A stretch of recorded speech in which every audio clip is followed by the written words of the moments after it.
movement. And coming from the Chandigarh region, Punjab, media stood firm in the 1.5 long decade of militancy.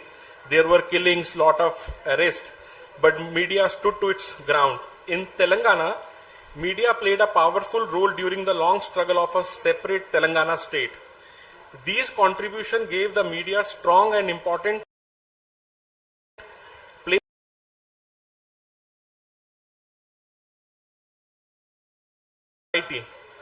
But today we are here to discuss the trust deficit in the media. This is a serious issue not only for journalism but also for democracy. So it's a high time to introspect. Over the last decade or so, there has been a deterioration in almost all the pillars of the democracy, be a legislature, executive or the media. Questions are being raised over the media's independence, credibility, ownership, political influence, commercial pressure, and its ability to hold those in power to account. Some section of the media are labeled as Godi media, while others are seen as aligned with different political parties. Yet, despite this trust deficit, when an ordinary citizen faces injustice, corruption, administration apathy, or an issue that nobody seems willing to address, people still look towards the media. This is why the need for an independent, credible, and responsible media becomes even more important. And when we talk about the media, we must look beyond political coverage. Political journalism is extremely important in democracy. Good governance requires accountability, and the legislature and the executive must remain under public scrutiny. But journalism does not begin and end in parliament, state assemblies, or political offices. There are journalists working in small towns, rural areas, who cover municipal corporations, panchayats, school, hospitals, port, local administration, and sporting events. They report on issues that may never find space in the lead stories of the news cycle. For many ordinary citizens, these journalists are the first and sometimes the only point of contact when they are denied the right or when the system fails them. This is where the real value of journalism becomes visible. We acknowledge the contribution of independent media and journalists who continue to keep public trust in journalism and even in difficult times. Therefore, the debate around the media deficit cannot simply be about whether people trust journalists less today. We must also ask, why has this trust declined? And how can journalism rebuild the trust without compromising the independence? Because the answer to a weaker media cannot be a weaker democracy. As a part of the media conclave of the Federation of Press Club, today's first session is about the trust deficit in the media. Can the Indian media regain public confidence? Our first panelist for today is Mr. N. Ram, former editor-in-chief and director, THP Publication Private Limited, the Hindu Group. An institution in himself, N. Ram sir does not need no introduction. His long and distinguished journalistic career, including his reporting and exposes of issues such as the Boffa scandals, demonstrated the importance of independent journalists and investigative reporting. I request Mr. Ravikant Reddy, political editor of the Hindu and former president and general secretary of the Press Club of Hyderabad, to felicitate Mr. N. Ram sir.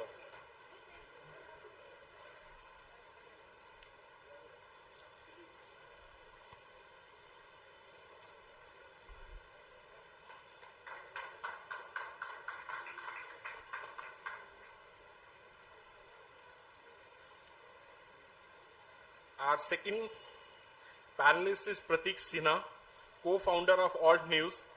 A former software engineer, Pratik Sinha has become synonymous with the fight against misinformation.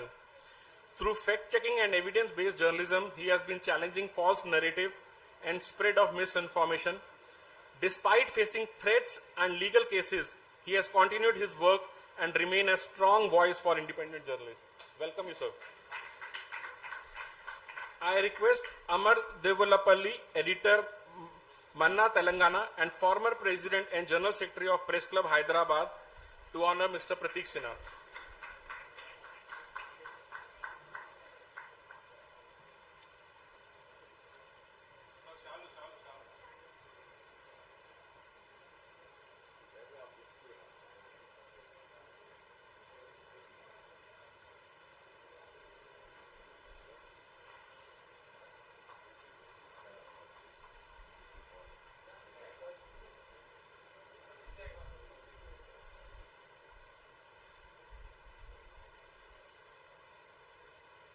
Our next panelist is Syeda Faiza.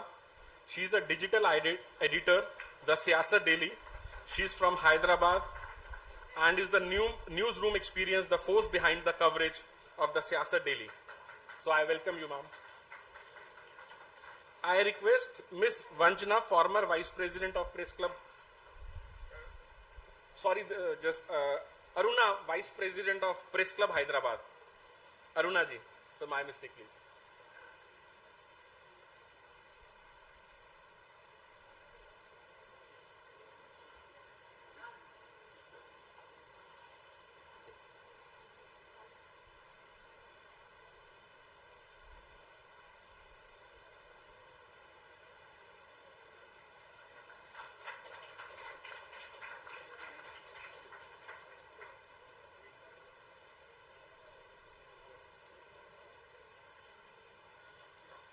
The moderator for today's panel, Uma Sudhir, an award-winning independent journalist from Hyderabad.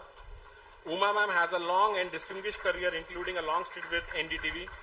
She has covered major political movements and development, while also giving voice to issues concerning ordinary citizens and the common man. I request Ms. Vanjana, former Vice President of Press Club Hyderabad, to felicitate Uma Sudhir ji. Huh? Vanaja. Vanaja. Sorry for wrong pronunciation, ma'am.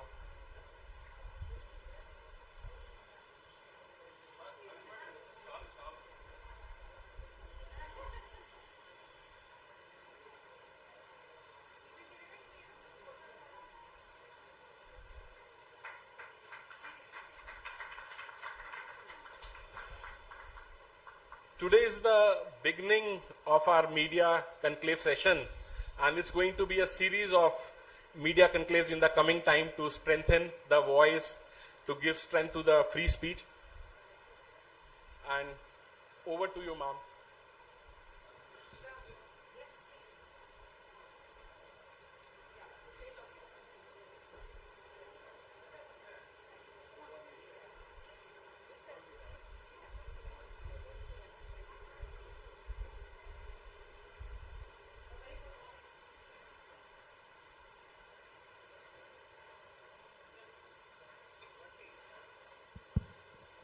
A very good morning to all of you, and thank you, Saurabh Dugalji, for the introductions. And he's, of course, from the Chandigarh Press Club, but like they say in Chak De India when Shah Rukh Khan is asking the players, we don't say Chandigarh Press Club or a sports journalist. We say he's the Secretary General of the National Federation of Press Clubs. So that's his introduction now. The second part of it is a very warm welcome to all of you on behalf of the Hyderabad Press Club, and also, of course, the National Federation of Press Clubs. And to begin with, to bring in some energy and also to celebrate this formal kind of a launch of the Federation of Press Clubs, I would urge all of us to clap together on this. Because this collectivization is something that we are looking forward to, for protecting not just journalists, but more importantly, the journalistic values and also the journalistic institutions, I guess. So he's already introduced the topic today, trust deficit in media, and how should media regain its trust. Mr. Ram, yesterday, in fact, day before yesterday, he said there is a little bit of a presumption in that statement. Of course, all of us have experienced the kind of a deficit that seems to be growing ground all around us. But there is also, of course, documented evidence in the form of research institutions, whether it's the Reuters or Pew Center or pointer, they've all been talking about these kind of the erosion of public trust in institutions, and I think we need to make that distinction between, because very often television dominates everyone's mind space when you talk about erosion of trust. But yes, there is the print media which still retains a high degree of trust, 60%, 65%, and then you have the television media, which is unfortunately seems to be on a declining graph, 30% and going down increasingly, I guess. Digital media is a space that we are not able to even define who is a journalist and who is not a journalist, and that's the structure of the media which also we cannot now ignore, because it's a very, very important segment that we are talking about. Of course, in the inaugurals we had the governor and the chief minister. So both of them, the deputy chief minister, Mr. Bhatti Vikramarka, you'll be very happy with that.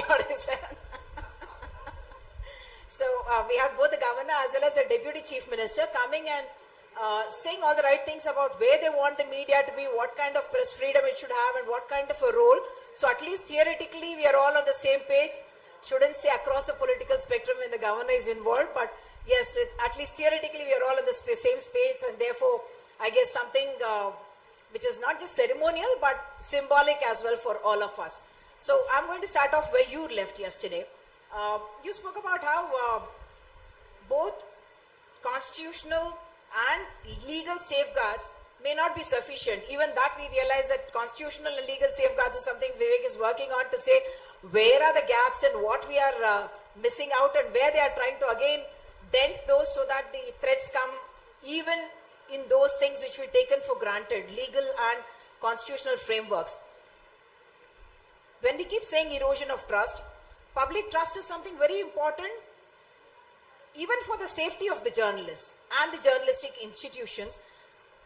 When we all keep talking about trust, I want you to quantify for us what you think is really, what is the extent of this challenge and what is the crisis we are in, because of which we thought it is important enough for all of us to sit together and discuss this fallen credibility.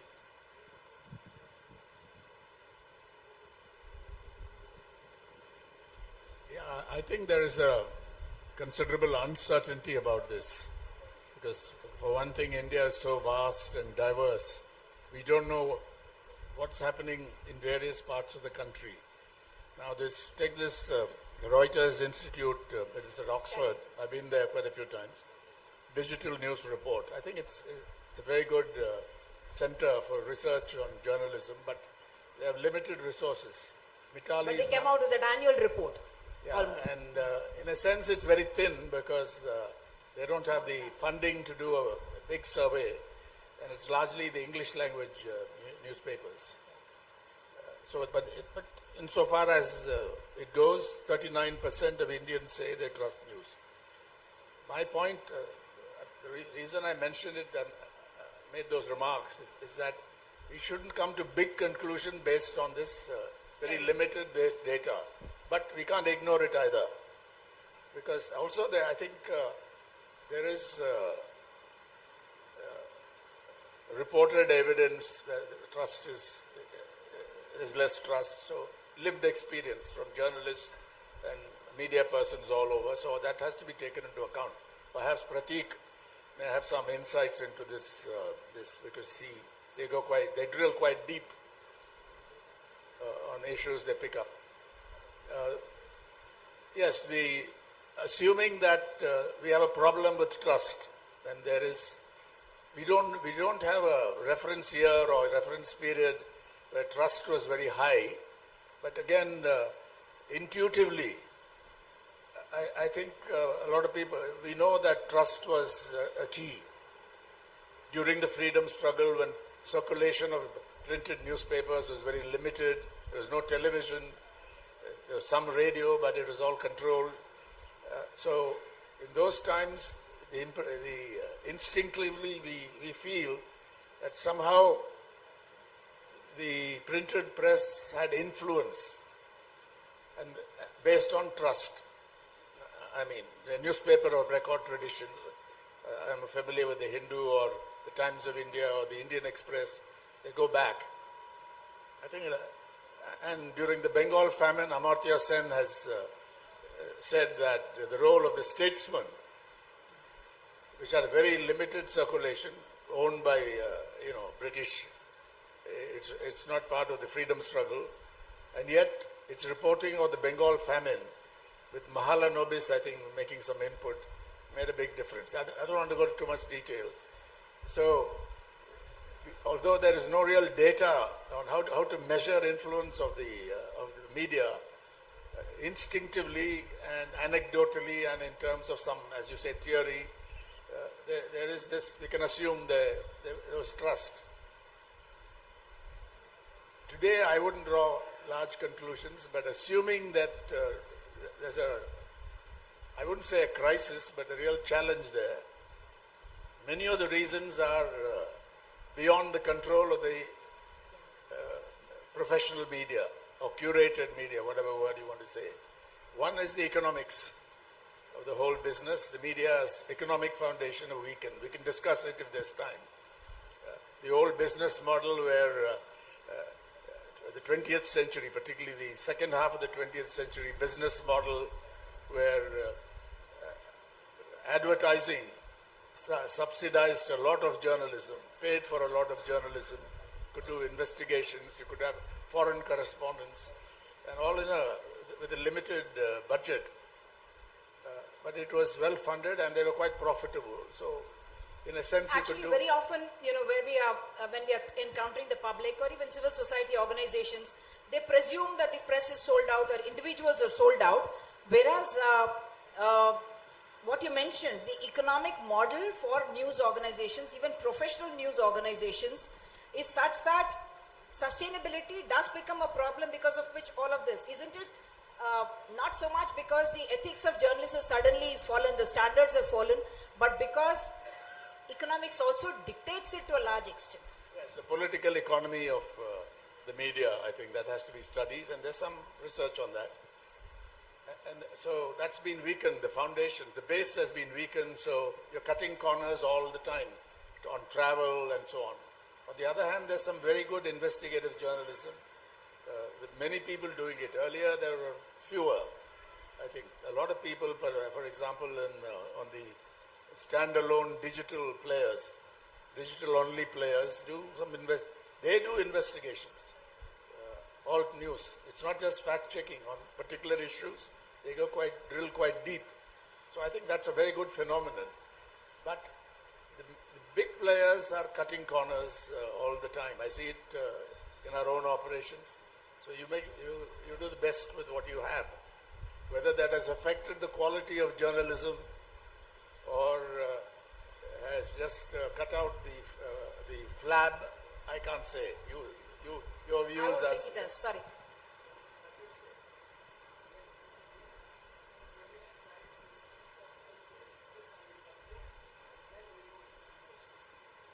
They can also talk about it. What Srinivas Reddy Garu is suggesting is that they can talk about what has happened here, the movement forward, but because the collectivization is part of the second topic, so I thought I would not So I'll go be into very it. quick on finishing this, and Yes. you can move on. So that's the first thing, but I think the other issue which we can discuss now is the audience that has been getting away, particularly young people. There's no doubt about it. Print circulations are falling. TV, TRP ratings are a very controversial area, and I think you know better than many of us. So this is going, and the scale of social media use and the disinformation and misinformation that comes at us, and the way people trust whatever is sent on WhatsApp and so on. That's a whole area of research. That has surely got a lot to do with the decline in trust, if there is such a decline in a serious way. I'll stop with that. Ram mentioned factors which are within the journalism and outside of journalism. The economic model itself is something that we can talk about. And beyond that, of course, we are talking about the kind of pressures that are there. That's one thing. But the way in which the news is consumed, the structure of news consumption, production, creation and consumption has changed. And that is where misinformation, disinformation comes in. And that is also a technical issue. Other than attributing motives to different vested interests, there is also technology has changed, isn't it, in the manner in which this has been produced. Like Mr. Reddy said, I would like you to talk about what has happened here as well. First few minutes, we have heard Mr. Ram that day, so we don't know his views on it. But why do you think this coming together of the press clubs is important? And the second part of it is I want you to talk about the extent to which this misinformation, disinformation, why it has become such a big issue that all of us need to worry about when we talk about trust deficit. So I think this coming together of press clubs is wonderful because these are times which are going to be more and more turbulent. There's going to be more and more turmoil. And there will be a need to stand close to each other, to hold hands. This is not going away. And the reasons are manifold. The reasons are also, at this point of time, beyond the reach. My understanding is that it is beyond the reach of the present journalistic community because the infrastructure of journalism, where stories are being published, that infrastructure has fundamentally changed than what it was, let's say, 15 years ago. Next year, Alt News will be 10 years, and we started in an era where we have not played in the same playground. All of you have played in a very, very different playground. When we came, the playground had changed, and maybe that was the reason why some of us were more adept at playing on this playground. But having said that, the playground essentially is not going to suit the kind of, it's not going to suit journalism, it's not going to suit, I'll start with a simple example, this whole Jantar Mantar thing. And I was on Instagram like many hours through those 7-8 days. And one thing was very clear, that the mainstream media in general had become irrelevant there, fully irrelevant there. But at the same point in time, it was not that they didn't know what was happening. And the reason was that they were informing themselves. There were kids with one phone, some 5,000 rupees ka mic, two people, they are going from one place to another place and talking about what is happening. And there were so many of them, and they are continuously going and they are also becoming resources. For example, this one person, they shut down Wi-Fi, right, at Jantar Mantar. Now, how do you upload the stories? So this one girl, she went for a walk and reached BJP office and said, "Idhar Wi-Fi mil raha hai, yahan se upload karte hain." So, and so then she stood there and made a video कि जिसको भी upload करना है यहाँ पे आ जाए. So then everybody started going towards BJP office because वहाँ Wi-Fi मिल रहा है, because they will not cut 4G there, right, at BJP office, and it is not very far from Jantar Mantar. So then everyone started going towards that BJP office. Then seeing that, I think the Indian Youth Congress people, they also opened their Wi-Fi, and then everyone started going there. But the thing is that these kids, firstly, of course, they are young, so there's a lot of enthusiasm, they're incorrigible and all of that, but they found their own ways of informing themselves, and it did not matter. Like, if you look at the, what did they, at the end, when nothing was working, you saw one boy going across several channels and talking about reservation. That these people are not talking about reservation. Okay? And a hashtag started, reservation hatao. Now, what was this? Why were they doing this? Because, they have a playbook. If it's Muslim, then they have a playbook, Atangwadi. If it is Dalit, then a Dalit Adivasi, they have a playbook, ye Maowadi hai, Naxal hai. Now, these were upper caste, upper class, reel-making kids out there. And what is the playbook they have for them? So eventually, they figured that the playbook is going to be that all of these people, they assume that they are going to be anti-reservation because they are upper caste. Now, this one boy, they got caught of one boy who is probably writing neat, and he went to different channels and started talking about that how they are not, people in Jantar Mantar not raising the relevant issue. One of them was Shiva Road. And then Shiv Arur, one day you see that he's standing in the corner of Jantar Mantar, not with the NDTV mic, with this small, tiny mic without any branding, spoke to this guy in one corner and left, talking about reservation hatao and all of that. But it did not catch on. You know, the ploy to destabilize this, and this was the last minute ploy, did not catch on, because then immediately on Instagram, I started seeing the same kids talking about, oh, they are now talking about reservation, and this is why reservation is there, that there is historical injustice and all of that.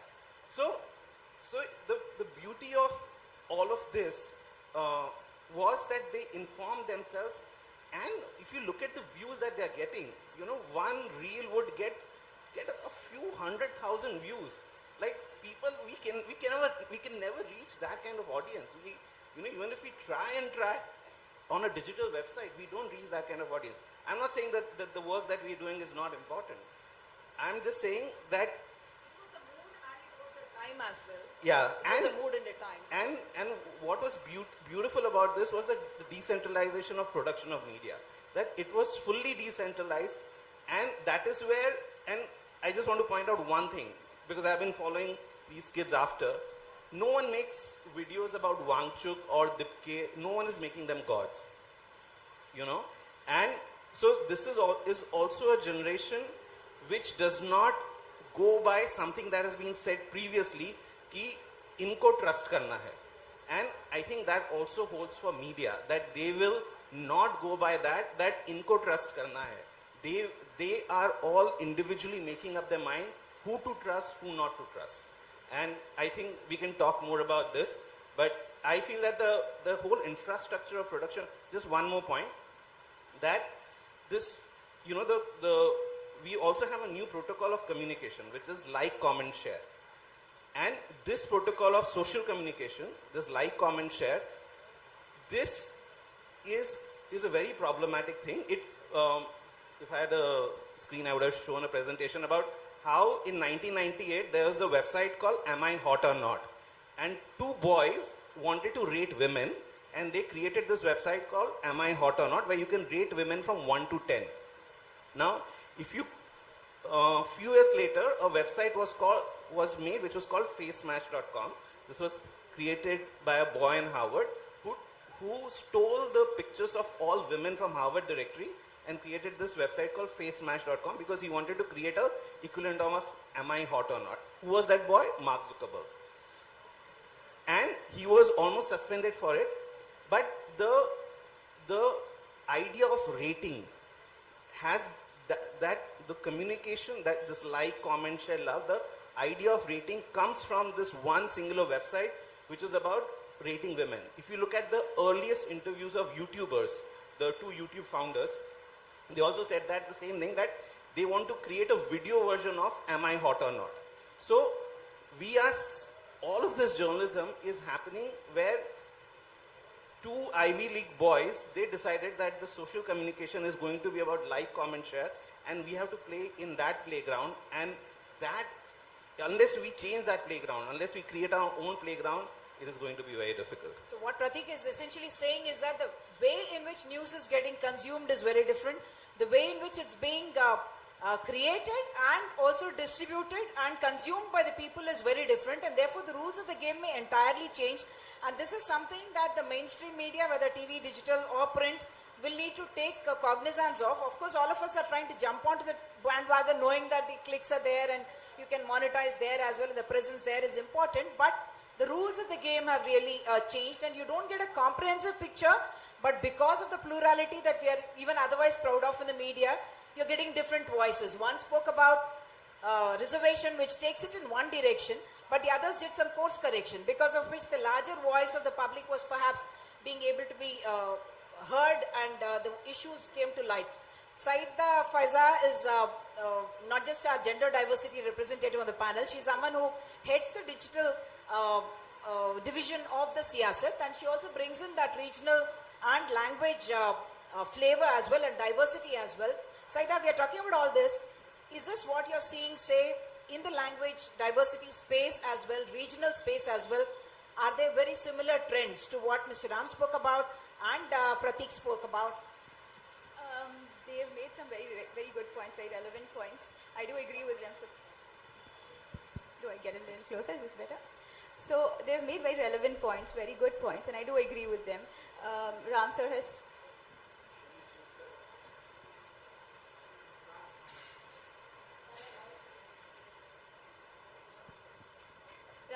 spoken about Ram has spoken about how politics is influencing all of it. Pratik sir has spoken about how the model for consumption of news, how production of news has changed. I do agree with them fully. In regional media also we have a little bit of struggle. We have smaller newsrooms, right? We have one reporter covering a lot of issues. So it becomes a little difficult for them to definitely do justice to a particular beat, for sure. But we are trying to bring in formats, we are trying to adapt to formats that are more relevant to the public. We are trying to move into different directions. For example, we are trying to create more video formats that people can listen to, that people can relate with, right? It's not just that we're slowly starting to adapt to these formats. We do see that as well. We see a lot of people out on Twitter, out on Instagram, creating smaller videos. In fact, in the old city, we see a lot of Facebook pages which are all said to be news. That's where the distinction is what I'm asking for, because like the Deputy Chief Minister made a very interesting statement. He said now there is no lack of information. And the distinguishing factor for any journalist is going to be credibility. True. And that trust is what he spoke about. For you, I know that you are in a very crowded space in that sense, because everyone has a phone which becomes a news channel, and therefore does the credibility, trust of mainstream media, what we call, I mean, it's a very, I don't like this word mainstream media, because they have become mainstream actually now. So is that also affecting the credibility? I'm saying because there are no rules of the game. We at least are supposed to operate within a particular framework. So now there are smaller channels that you're talking about that call themselves news creators, that call themselves as news channels. Yes, so what happens with regional media is that we are more accountable to the public, because the information that we give out has immediate consequences, right? So it does happen with us as well. There are smaller news channels that try to connect with the public, and these are the channels that create more trust within the public, because they are more connected with the public. So that is what we have to do as regional media as well. We have to connect with the public better, so that they have faith in us, they have trust in us, so that and we are definitely have to be accountable to them, because they will question us if we put out misinformation in any kind of way. Is the mainstream media really reluctant? I don't know, I should ask Pratik this question. We talk about misinformation, disinformation. We'll come to the other political factors and otherwise later. We salute you that you are a pioneer, and even now continue. Your site is something that we all look up to know what is right and what is wrong. Very obviously, the mainstream media or the digital and television media and print media as well have a need to be able to, very often they are actually multiplying the fake news. Is it because of lack of intent, lack of resources, or some other factors that they are not upping their act to put that in check? It's multiple things, right?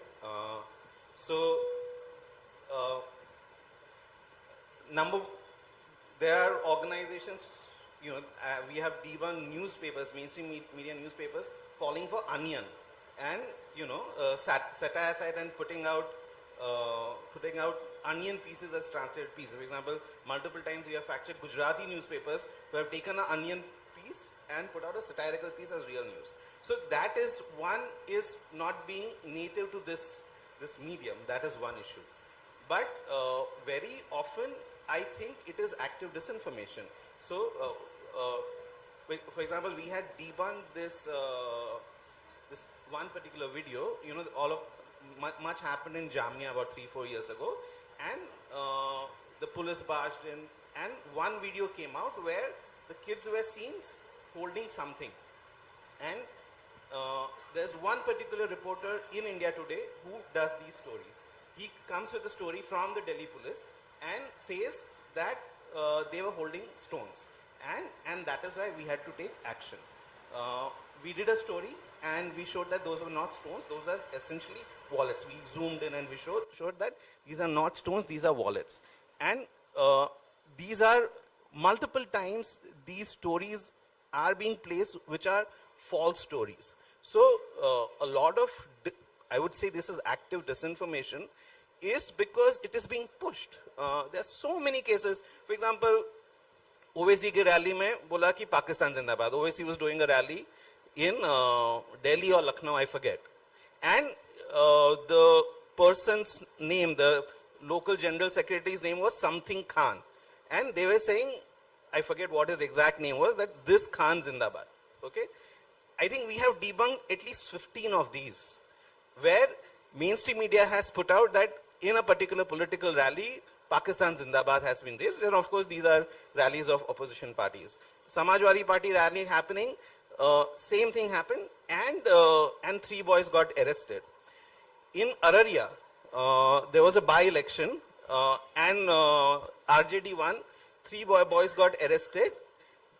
A sedition case was put on them, and I was doing a training in Calcutta about how to look at audio, how to debunk audio manipulation, and the Google had sponsored that training. So again, India Today reporter from the back of the room stands up and talks about this Araria incident. He says that I was on my way back from Araria. I had already reported. Then I got a call from my newsroom to say that that ABP is running this, कि वहाँ 3 बच्चों ने पाकिस्तान जिंदाबाद बोला है, आप इसको चलाओ. So he's like, but I just came back from there. I did not see this. But he's like, no, ABP is running. It is verified. You run it. And India Today ran it with a ticker that we are not able to verify this video. And next day, Anjana Kashyap did a whole 1-hour panel discussion, again with a ticker. We are not able to verify this video, but they kept talking about this video, and we forensically showed that it was a manipulated video. Those three boys from a small town, they spent a month in jail. Of course, there was no case. The case fell, but they had to leave the village and go, and we followed up that case, what happened to them. So there is deliberate active disinformation during Ukraine thing, where it was suddenly claimed by multiple mainstream media organizations that the Indian Air Force, Indian airline flight is flying into a no-fly zone, and only Modi can make that happen. So, and all of this is easily verifiable. But if you're putting out this, then this is deliberate. This is not just a question of a mistake. So we are talking about mainstream media, so to speak, and he's giving examples of where there is a deliberate intention and you know that you're walking on very, very shaky ground, and yet you go ahead with it for whether it is TRP race, clickbaits, or circulation, let's say, in the case of the print media. You have headed a most respected organization for several years, and you have also been observing the growth of the media. Is this a problem with television media alone? Of course, you see in digital also the certain clickbaits happen. And what are the correctives that we as collectives will be able to do in this kind of a situation? Because this is a problem within the media, isn't it? I think, yes, so far as television is concerned, it's very much a problem within the media. I think we must probably have some of the world's worst news television channels and programs. I watch them. But I don't know enough about what happens in various Indian languages. So far as the Tamil television, news television channels are concerned, I think they are somewhat better. They also have problems, but I wouldn't compare them with what you have, Republic TV and so forth, which is completely, and these debates, everyone, I mean, there's a lot of discussion of them, shouting matches and all this engages and so on. So that's within the media, but a large part of it, I think, is from outside. In a sense, beyond your control, the scale of it. Now just look at some of the numbers. I think India was quite slow in adopting the internet compared with many other developing countries, but today, how we have caught up. We don't have the exact figures, there's some estimates. More than 950 million internet users, maybe not all using it very often, and so on. And look at YouTube. Over 500 million, maybe 520 million I've seen in the figures. Instagram, 550 million, and then you have state breakdowns. Some of the data are more reliable than others. Facebook, over 700 million. Twitter or X or formerly Twitter, much smaller. We're talking about 25 to 30 million at most, probably a little less. So the question is how Mr. Modi or even Virat Kohli and so on have Twitter following in the region of 100 million or much more. This is odd. A lot of bots who can tell us. But it doesn't make sense to see the total number of users in India and where do they get the other followers worldwide among the diaspora, I don't know. But in any case, it's a huge impact. And then of course WhatsApp. We are number one in the world in terms of WhatsApp users and also YouTube. Actually for all of them, Facebook, WhatsApp. So when all this stuff and particularly I've been telling Pradeep, why don't you make a distinction in your discussions between misinformation and disinformation. Misinformation is something all of us do at some point. It's not motivated, not deliberate, and it's correctable. I mean, meaning inaccuracies and so on. Not on a large scale perhaps, but we do it and we need to correct it. Some of us correct better than others. But disinformation is a different animal. It's motivated, it's often fueled by hate, communal hate, majoritarian hate, Hindutva hate, and there's also some other stuff, but this is overwhelming in the Indian context. So it's also linked with politics, the political mobilization of hate mongers, communal elements, and this whole Sangh.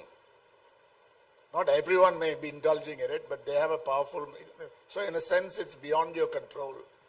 But so how do you tackle it? It's bothered us. I'm part of a BBC-led initiative called the Trusted News Initiative, which largely focuses on disinformation and how to detect deep fakes and so on, in which I think we have a very small part to play, India, using technology to really figure out what is deep fake. I'm not talking about shallow fakes.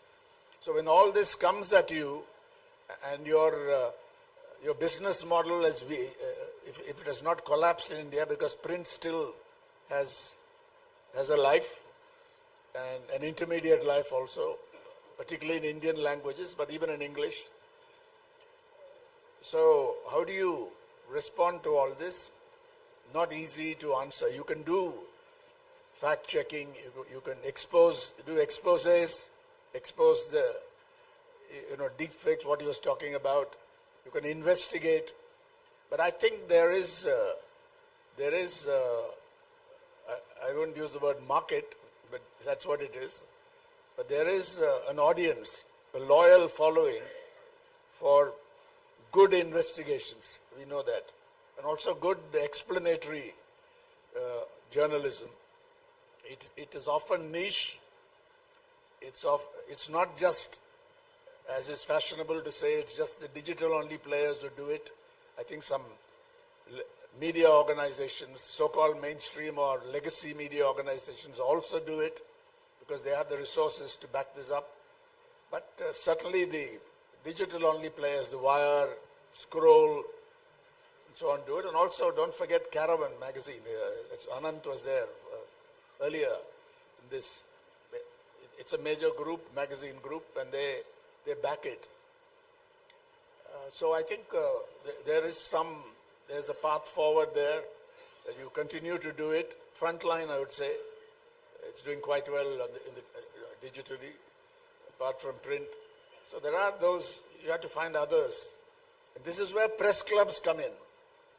You have more information if there are press clubs in different parts of the country run by bona fide journalists with good leadership, with elections conducted regularly, with good governance where you can face governments and say, who are you to try to intrude? There was some incident in Delhi recently and elsewhere where outsiders barge in. If you can do that, I think you collect data. Vivek Mukherjee is doing that, the Press Club of India, along with others. But this is a way of getting more information and coordinating. This Sainath has done a great job with Pari in many ways. But you've got to be careful. You've got to circumvent, the traps which are laid there. You don't want to be foolish and just confront them without any hope of a defense and so on. So I think I'm sure Siyasat is doing it. I used to follow them earlier, but I lost touch.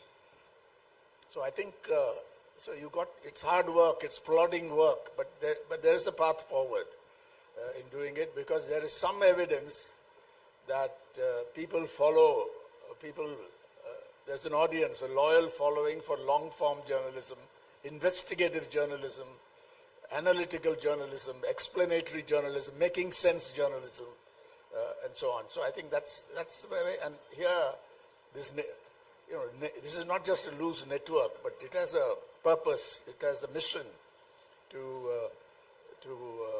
foreground genuine journalism that plays a credible information function, performs a credible information function, performs a critical function, analytical, investigative, making sense, which has an educational function, true educational function, and which also gets involved in what can be called agenda building, not agenda setting. That's a tall claim, but working with other players who are democratic to help set a progressive or democratic and progressive agenda. So I think that's the way forward, instead of trying to say how can we compete with these technology giants and their products. Some of them are appalling, and they are not accountable. On the one hand, they face some kind of coercion from the government, especially today's government, or even in some cases state governments, and they respond. There are legal cases. But are they accountable to the people at large, to Indians at large? Certainly not. And on the one hand, they are very deferential to the power, those in authority, and callous towards the interests of people at large on the whole. There are some players are better than others. It's true they are more accountable. But you spoke about the resource crunch, and I've seen it in our own example. That's the way forward, I think.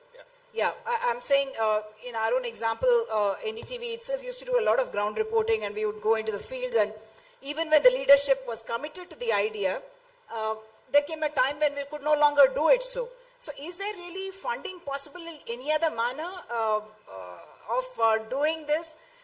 Nobody seems to have cracked that. Pratik, you run an organization where you say it is not corporate funded, it doesn't have political affiliation, and yet you have been running it for 10 years. I think we need to clap to that first of all. Going to be 10 years for that, and going strong as well.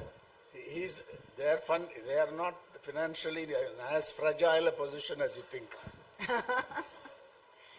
Why I'm asking this is because while we say trust in the legacy TV or even the print, nobody reads, and therefore no revenue there, and nobody wants to buy when everything is available. And youth, in any case, we all know that everyone's looking to. It's a world over trend that everyone reads out of YouTube or wherever the sources of information come about.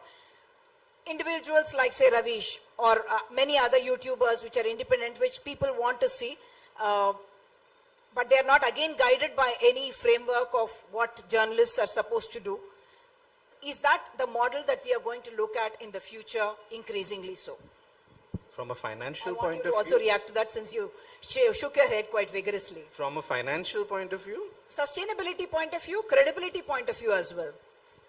See, because you gave the example of Jantar Mantar, where there was multiple voices, and therefore people came to the truth with the idea of consuming all of that. See, sustainability, the alt news story, what we realized over time, we started off with, presently we raise 18 lakhs per month. And we said, when we, at the start of the month or at any point when we do our fundraising, we will say that we have, for example, we have some recurring donations which amount to about 8 lakhs. 10 lakhs we have to take one-time donation. Now, next month is the pay hike month, so then we'll have to make 19 lakhs. But so we have some recurring donations, and what we figured over time is how to think about money. When we were saying, give us 10 lakhs, we were getting 10 lakhs. As soon as the figure went to 12 lakhs, 13 lakhs, it stopped because 12 lakhs, 13 lakhs became too big an amount for an individual. And that is when we changed tact. We said, so if you see last month's fundraising, where we raised 18 lakhs in a matter of 24 hours, we said 500 rupees and 3,600 people. If 3,600 people across India give us 500 rupees, that is 18 lakhs. And when you say that, oh, I have to only give 500 rupees in that 18 lakh figure, and that 3,600 is a very manageable amount, they will find the other 3,599. So then it becomes achievable. And so I feel that even up to, if alt news goes up to a budget of 25 lakhs, 30 lakhs, which slowly, we are trying to do more in video, etc. I feel that even that is manageable. I'm sure News Laundry and News Minute are running a much higher budget. And so, but this, one has, I call it retail fundraising. We have to think about retail fundraising that, number one, once trust is built, there is a certain audience that alt news has. Once trust is built, and you keep that trust, you hold on to that trust, but you also start thinking about, you go into their shoes and start thinking at what point will they take out money and put it into your kitty. And I feel again that 500 rupee is a very good spot because it's a 500 rupee note. We put out a 500 rupee note, you go out to eat one biryani in Hyderabad, it'll be 500 rupees. So, and I think as journalists, we have to, especially in India, we have to play on that 500 rupee figure. Whether it is a subscription cost, yes, you give people the choice of donating more. So there are people who then would even donate 10,000 rupees. Because they are like, oh, 500 rupees, so I'll be 20 people, 20 into 500, I will give. But I really think that as far as sustainability is concerned, we have to start thinking in these ways. And number two, I also feel that there is a fatigue as far as subscriptions are concerned. And there has to be some way of common pooling. So for example, yesterday we were doing an article and we want access to an Indian Express article. Now, how many places will we subscribe?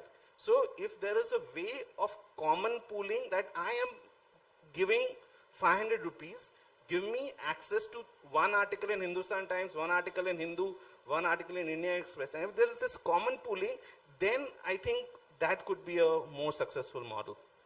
Ram, I wanted you to comment on this because while we saw one phenomenon of individuals becoming YouTubers, Cockroach Janata Party has thrown up an entirely new thing, which is kind of worried the media that if all our viewership is going to come from reels and shorts or something like that, what are we going to do as media organizations? I think they've done a great job. In fact, when Trinamool MP called me, you think they were completely down and depressed. No, she was euphoric about how freedom of expression is back thanks to the cockroaches. By the way, the real founder of the Cockroach Janata Party is not, as many people think, Dipke. It is, salute Chief Justice of India, Surya Kant, who's the real founder of it, because had he not used those words... The man will never take credit for it. Yeah, he would never want to take credit and for now it. he's being their friend. No? He says, after Nalsar and so on. But anyway, they've done a great job for us, for all of us, in the sense they opened up spaces. How long it will stay, whether it can be sustained is another matter. We hope it can be sustained. But I disagreed earlier, not with him, but with the assumption in that question that this can be a model. It cannot replace genuine journalism. I'll give you one anecdote. Ravish Kumar, you mentioned, excellent journalist. I was in a hard talk program before BBC killed it, one of the last ones, Stephen Sacker. So I went to visit them in the BBC later after he was winding up the show. He had visited Ravish Kumar, and how difficult it is for Ravish Kumar to do the kind of thing he was doing for NDTV at that time. He's doing a great job, but it's extremely strenuous. He has fewer resources.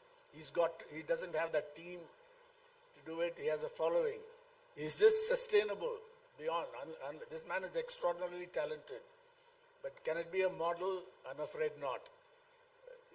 You have a certain number of Ravish Kumars, maybe a few. Dhruv Rathi, elsewhere, different kind of, what would you call him, journalist or influencer or what? But he did a great job before the 2019 election.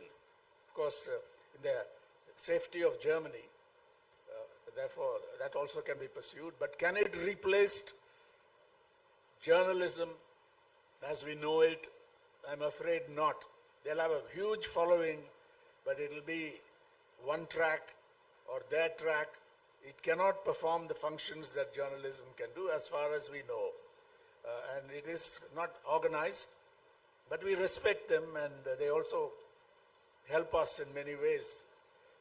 And of course, there are those who put out a lot of disinformation, but that's a different matter. So the answer to that question, can it be a model? And let us not romanticize this path. It has to come from the kind of work you have been doing, I have been doing, a lot of our friends have been doing here, what they are doing. And Pratik, where does he stand? He looks at journalism from his bio says an engineer who brings the infrastructure mindset, is it? Mindset to journalism problems. And that is something that we perhaps require. Sir, the reason Ravish Kumar rises is because, of course, within an NDTV, there was a protection of Pranoy Roy, who was brave enough to allow him to do the kind of journalism that he did. And subsequently, maybe Ravish Kumar does have the numbers. He does have the finances because of the numbers that he does. But it is not possible for 1,000 Ravish Kumars to bloom, perhaps, wherever we are. Stephen Sacker found, he told me about it, was how difficult it is. You have to get up early in the morning, read all the news sources. Earlier, it was given to him, fed to him, and you know better than I on this. And it's extremely strenuous. At some point, you will break down. So there is this example of a Ravish Kumar and that kind of a model. Okay, why I'm asking you this is because we want now looking at solutions itself. When we are saying trust within the media, one, I would want you to talk about media looking at themselves inward, what they can do to earn that trust. Second is technology solutions. You were discussing about how you can perhaps beat censorship doing it in a particular manner to be able to put out what you need to put out. I want you to comment about that, because to regain that trust, if presuming that we have lost it, how do we move forward? So one is, of course, that we figure out the economic model. But the other one is that we also start becoming responsible for the infrastructure that we are putting out information in. And at this point in time, so for example, what did Trump do? Right? Trump created this thing called Truth Social. He's like, Twitter is not being not my platform, not being friendly to me. I have the money, I'll create something called Truth Social. Now, Truth Social is based on an open source software called Mastodon. So he took Mastodon. It is not a software that Trump and his team created from scratch. He took a software and hosted it, made some minor changes, but it is an open source software. So they are running an equivalent of Twitter, and where now Trump is trying to sell, he has put out an offer that his tweets, there will be a subscription, and the subscription to his account is $100,000 per subscription. And Freedom of Press has filed a suit in the US court saying that you cannot do that. You, as a president, you cannot give preferential access to information for people who are paying. But that point being aside, what he did was that he created his own social media ecosystem. Now, this is where all of us have to get in. And firstly, the problem with Instagram and Facebook, they are now directly linked with the Sahyog portal. What does that mean? That Meta has an API and Sahyog portal is integrated with that API. Now, any police person, the authorized police person in any state or in center can go to Sahyog portal, say take down this post because it is unlawful, and there is no human element whatsoever. The post gets taken down. Indian Express has done an article the other day. And so Meta is basically saying, do whatever you want, this is your playground. So it is telling government of India that do whatever you want. We have given you direct API access. That it is what it means, right? I know Wire got pulled over the rocks for doing that Amit Malviya story, and which was not a correct story, but 1 year hence or 1.5 years hence, exactly that is what has happened. There is no Amit Malviya involved in pulling down the stories. Meta has given their whole platform to the Indian government, to the Sahyog portal, take down whatever post that seems unlawful. In all news, 2 factors have been taken down. They have been restricted in India. All of this is happening, and this is going to increase. So this is also the time to not be dependent on big tech so much. We have to do sort of a thought session amongst each other and figure out how to host our own software. Yes, Trump has a lot of money, but collectively, if the journalistic fraternity decides that we don't want to be dependent on this, on Instagram, Facebook, and we have the, if the journalistic community at large decides that, okay, we are going to host our own platform, then, we have the ability to attract people. All these, some of these, they came, what was it called, cuckoo or whatever. But they didn't work. And that was because there was no reason to go away from X. And that is because all the conversation happens on X. We are all sitting on X. And we are doing the conversation. So we are the ones who are keeping X alive. Now, imagine all of us en masse, even for the sake of experiment, to see how it works out. We move to a self-hosted platform, which we collectively run. Maybe every press club can run. It runs in a federated manner.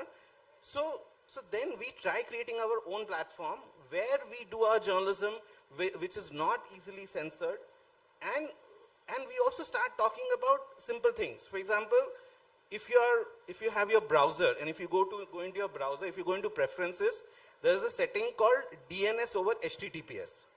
Now, anytime a story gets taken down saying that this is not available in India, DNS over HTTPS, what it does is that the DNS is like the address book, the phone book of internet. And if the phone book is open, then everyone can see it. But let's say the phone book is encrypted, that then you are able to reach that. I have to go into more details into this, but there are many ways of fighting censorship. The technology is already there. It is there in your browser. It is a click away. If you open your browser, you will find something called DNS over HTTPS. You enable that. If there is a court order saying that take down the story in India, you'll still be able to see it. In fact, Wire had done a story, and it was taken down, and I put a tweet saying that enable DNS over HTTPS, and many people started going that. But because this was on X, government took down my tweet. So they restricted my tweet as well. But these are things that we are in a place where worldwide there's been a lot of work which has been done in the technological sphere, and we have to start embracing it. That's actually a very wonderful suggestion what you're talking about, and I think we need to look at it because journalists no longer can remain in our ivory towers, and we need to collaborate with tech as well. What happened when the BBC, the 2-part BBC 2 documentary called The Modi Question was, the first part was taken down, but I think more people saw it than how did that happen?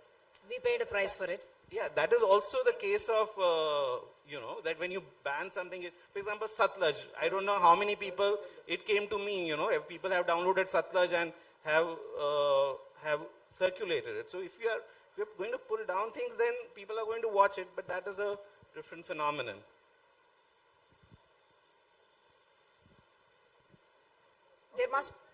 Sorry, you were wanting to ask me. How do you circumvent censorship? Isn't that the question? Ma'am, circumventing censorship. See, one thing that we have to keep in mind is we have to keep at it. We do not have to give up on the fact that our job is to report news. We have to be at it. We have to continuously report even if the truth is bitter, we have to keep reporting it. And these are some very good examples. I need a minute to think about it. I really need a minute to think about it. Actually, NDTV did try many years ago. We had an NDTV social, which was meant to be a platform on which we could, not depending on an X or others, we were trying to, but it did not succeed. Of course, whether it is Arate or Cuckoo or others, they didn't catch on to that extent. But I think it's a very good idea to try and get our own platforms on which may be free of, the control of these kind of bigger organizations and also others. I wanted to talk about two other things, sir. One, the media deficit, that it is the trust deficit in the media, coming out of reasons that are intrinsic to the media. And the second part, of course, which is the larger one and which is the more sensational part, which people love to believe and which largely is true as well, the propaganda which gets pushed as news. Is it possible for media organizations to resist it really, or are we just having weak knees? I think that takes us to the issue of ownership. And the kind of interventions, they were always there. We should not pretend that earlier proprietors did not get involved, but you had editors who were respected, who had, good profiles. You could name any number of them in the past. I'm not talking about the freedom struggle, but even much later, into the 60s, 70s, and even 80s. You had people who could resist now. And also a certain understanding that editorial should be largely left alone. They would make occasional interventions on key issues, but today, see, television, the ownership of the TV18 and then the takeover. One of the worst things that's happened, I think, disaster for the media was the loss of NDTV, the loss to all of us of NDTV. Not just the television, but a fabulous website. Now I think that's declining and so on. So it's got much worse on television. So I watch cricket, I watch World Cup football, I watch some other things, but I very rarely watch news, speaking for myself, and a lot of people are like that, I think.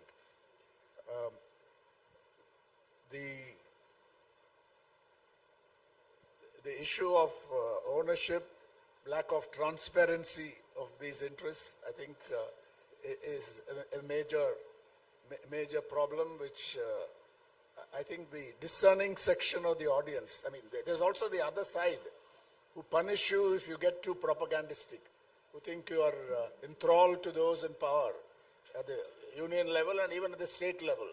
I think there are intelligent... What are they?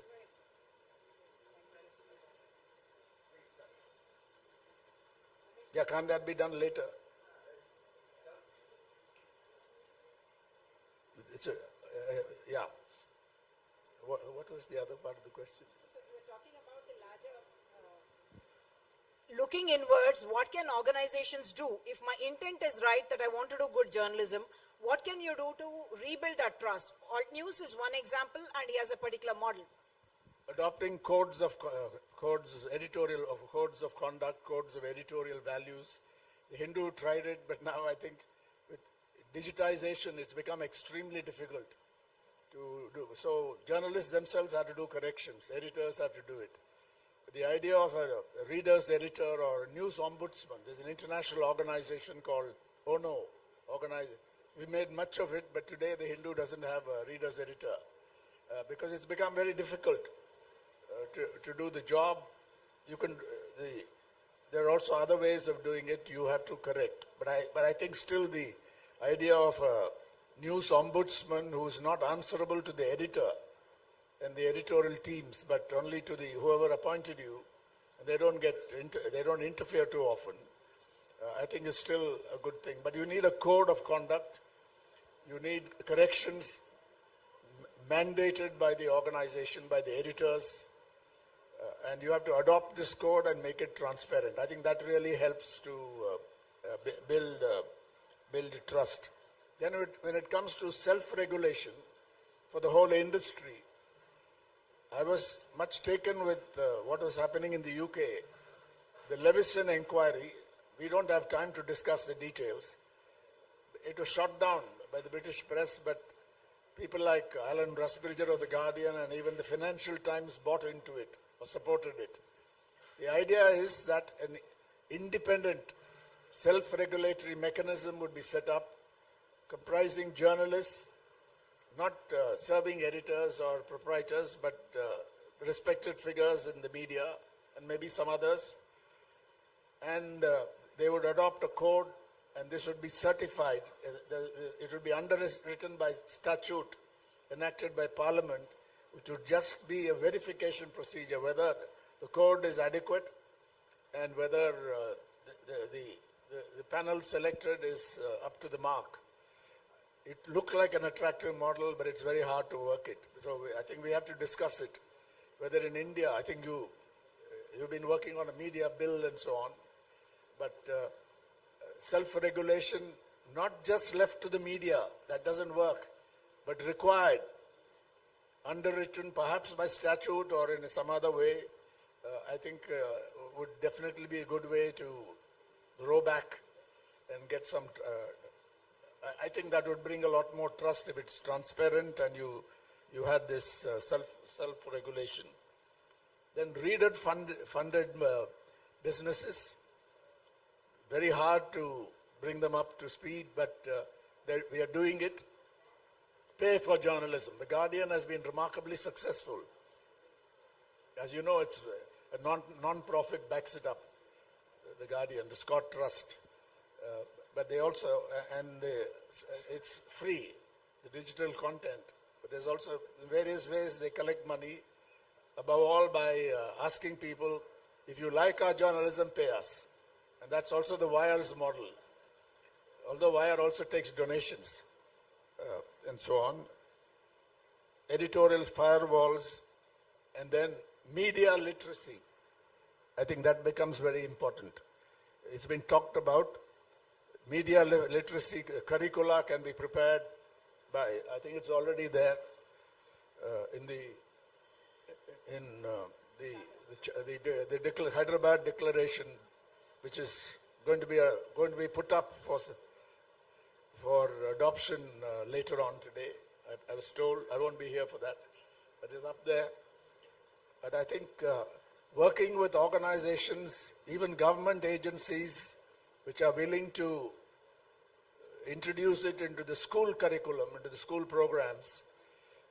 I don't know at what level, we'll have to consult the experts, but maybe from mid-school, certainly high school, and how do you do it in colleges, I don't know, but it's being done in other countries to some extent. That is educating young people on what journalism is about. It's not just media, it's called media, but it's really about journalism, the value of journalism. And also on how to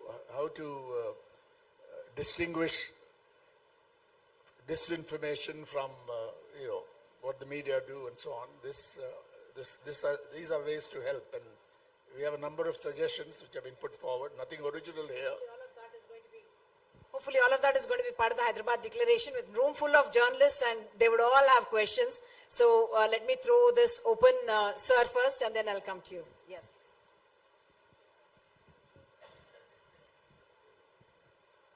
Uma, so the thing is, we dealt with more on digital media, electronic media. In spite of digital and electronic media expansion, still the print media has the credibility than others. Higher credibility, double the credibility according to Reuters' limited surveys that they do. That's true. But don't we feel a fundamental structural and ethical shifts needed at this hour or not? Number two, to collect money from the public donations to establish a digital platform is okay. But whereas print is a capital intensive, how to, now the deficit is equally print media. We call it a major media or mainstream media because they got the credibility, they come into the mainstream. This mainstream media is fastly losing credibility. How to combat, how to stop? Is there any suggestion? You would like to direct the question at one of the panelists? I don't know, but sir. You. Please, okay, my understanding is that, sir, we have to see the writing on the wall, and I do think that print media, television even more so, is losing out in audiences unless it is sponsored in the manner that it is happening now. Otherwise, it is losing credibility, and the writing on the wall is that youngsters, no one is reading. I mean, even for a digital legacy newsletter, I know the average age of a subscriber is supposed to be some 58 years. So, one who will pay for news and subscribe to that news is that. So, the younger generation is not reading print media. I know it is very expensive and it has much higher credibility. But to be able to find, like the way, of course, that's another digital platform, but I'm saying like the way the print did, getting from multiple sponsors and being able to raise an amount and therefore being able to be sustainable to the extent that it is, seems to be the only way out, because governments are not going to help us, advertising revenue is not coming by, economy is not doing well, and people paying for it is going to be a very far-fetched idea, because when you're getting so much of information free of cost, no one unfortunately pays for print. Yeah, I think that's true. But I am, of course, I don't know if I'm objective, but I think definitely the print media, as I see it, not just the one I come from, but quite a few, the Indian Express, the Times of India, Telegraph, Deccan Herald. You can criticize them for this or that, but they certainly have more substantial content, not just news, but even investigations or features, making sense journalism, than what I hear on television. That's an impression. Sometimes it used to be different. There was excellent TV programs in the past, investigations, things that had a huge influence, instant influence, and so on. But I think today, print is definitely holding the fort. I would say right across the country. That's my impression, because there are serious journalists there. I would give you one major experience, cite one major experience during the pandemic, the COVID-19 pandemic. I think there are many indications and even some surveys that showed that trust in the media increased, and people went to trusted news sources rather than social media, because to the credit of Indian news media as a whole, they didn't give too much space to the quacks and charlatans, people who claimed they could cure COVID or do this or that. I think people fell back in their own interests for safety of themselves and their families to the trusted media, largely print, but also I think television did a pretty good job, what I saw during the COVID-19 pandemic. Because they had doctors, they had experts explaining things, not just Ramdev, and others of that kind, because I think the media fell back on trusted experts, you would say, and that was spread. I think they did. This is an under-researched part. Vivek, take note that you can gather information on that. I think you have something on that. Just one point to add. So we are now living in a very fast-paced environment where everybody wants news on the go. They want to read short blurbs instead of wanting to read a detailed article. But where in the future, how media is going to move forward is not by subscribing to this need of speed. right? We have to slow down to be able to give a better output to our audience, to be able to give a better output to our readers. We have to slow down a little bit, and I think that's where print media comes in. They verify facts, they take their own time, they go to the ground, they report stories that matter to people, right? So that's where the future of journalism will be. That's where we have to be moving forward. Instead of subscribing to the need of speed, we have to slow down a little bit, and we have to take some inspiration from print media to verify facts properly and then to report it. I have one idea. So basically, I mean, let's say if I were working in one of these print organizations, what I would do is that I would take the newspaper, put a camera in front of me, and then I would read articles, turn over articles that this is happening here, this is happening here, while keeping the newspaper in the camera view. The problem is that you don't have newsstands anymore, so you don't see newspaper. The image of the newspaper has disappeared from people's minds. And you have to bring back the image of the newspaper. So if it were me, I would take a newspaper every day morning, someone in Hindu or Indian Express. For example, this story about Indian Express. So many stories are coming, right? I would sit and I would read out that this is what has happened and explain people in brief. Turn the page. You have to do the performance. That you turn the page, you go to page 9 and say, oh, this is an interesting piece of news here. Turn the page, and then you're marketing that piece of paper. Instead of newspapers completely shifting to digital, and then you're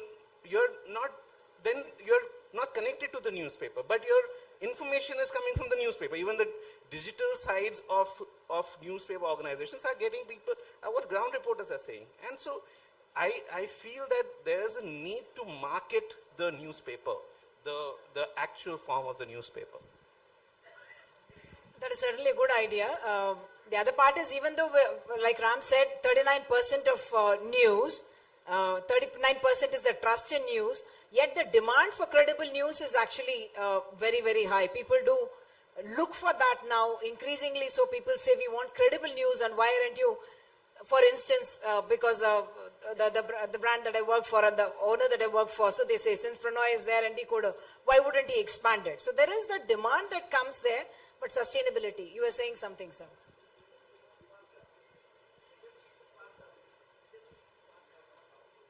How to improve credibility was his question. His thing was how to make it more something coveted for a reader, for a youngster to pick up a newspaper and to be able to. You're saying they're not visible. The newspapers are not visible. So if you want someone to buy, there's so many Instagram ads of so many other things. But all these places are also a good way to market yourself. And if the primary product is the newspaper, then that primary product has to be visible. You use the other mediums to market the primary product. Along with the reporter. Yeah.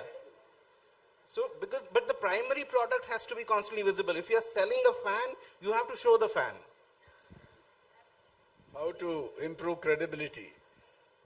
Verify, put out corrections when you publish wrong reports or in whatever on whatever platform. Do good investigations on interesting things, not just personal scandals and so on, but on issues. I think there's a readership for that. There's an audience for that. Explain. For example, the Hindu, we have quite a following, quite a large following among civil service aspirants. That's quite a considerable segment. And that is, I think, an indication, at least in the civil services, when they enter innocently, they think that credible information is required for their future careers. And it's a touching tribute to the civil services of all different aspects of it. So I think that's something you can do. People recognize credibility over the long term when it's there. And that is the primary function of journalism, the credible information function. Credibility is not quite trust. Trust is something much deeper. But credibility is, you could say, prima facie. It looks trustworthy. It's worth looking at. If you seek some information, this is what you go to. That's what credibility is all about. And I think that that is gained by legacy media and some digital products. But Pratik's suggestion is a very simple one, but still ingenious, because we never thought of that. And nobody I know does that, including the Hindu. So I think it's a very good suggestion that make people familiar with the newspaper, turning the page, and that connect between the old way of doing journalism, the old product, if you like, and the new technology, the new platform, I think is missing. That was his observation, and so on. So, but it's... We all know that the topic of this discussion is the trust deficit of media, but actually we are aiming to regain the trust, how to regain the trust. All the speakers, including the moderator, have mentioned some ways and means to do that, like Mr. Ram has already mentioned about reader's editor and the self-regulatory body. Some have been practiced but could not be continued.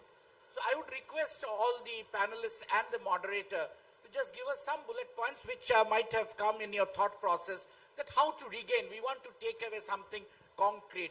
What are the actionable acts that we can do to regain the trust of the media? One such is credibility. I think many of them have already come for discussion, but would you enumerate a couple of them more? Thank you.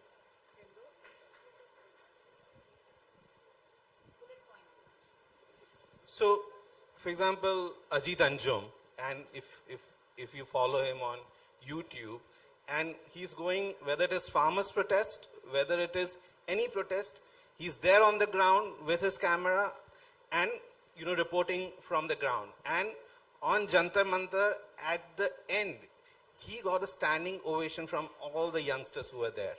And this is not just Ajit Anjum, so many of the other people who were standing there, there was so much lauding of these people who were reporting from the ground, who were showing the story. So we already have examples in front of us that there are these people who did go there. For example, farmers' protest also. Ajit Anjum was there constantly and reporting from the ground. So we have so many examples where people are going there, and that, so many people were kicked out, saying Godi media, but that was, we have to also recognize that so many people were with the mics inside and they were not kicked out, they were supported. So what is the difference? And that difference, we already have the formula for what, how to bring back trust. That is to go and do good old-fashioned journalism. That is what is, those who are doing it, people are intelligent enough to recognize. You cannot, especially the younger generation, you cannot fool them anymore. You cannot, dish any kind of news, and they are much better at reading through between the lines. So we, in the last few protests, etc., one could see firsthand that people who are reporting from the ground, even these guys, Saurabh from previously NDTV, Saurabh and Red Mike, all of Peak TV, all of them did so well and they were appreciated. So I don't think there is anything new to be rediscovered here. They did what media has been known to do, and they have found credibility, trust, and affection. So the bullet point is reporting from the ground, honest reporting as you see it. Isn't that right?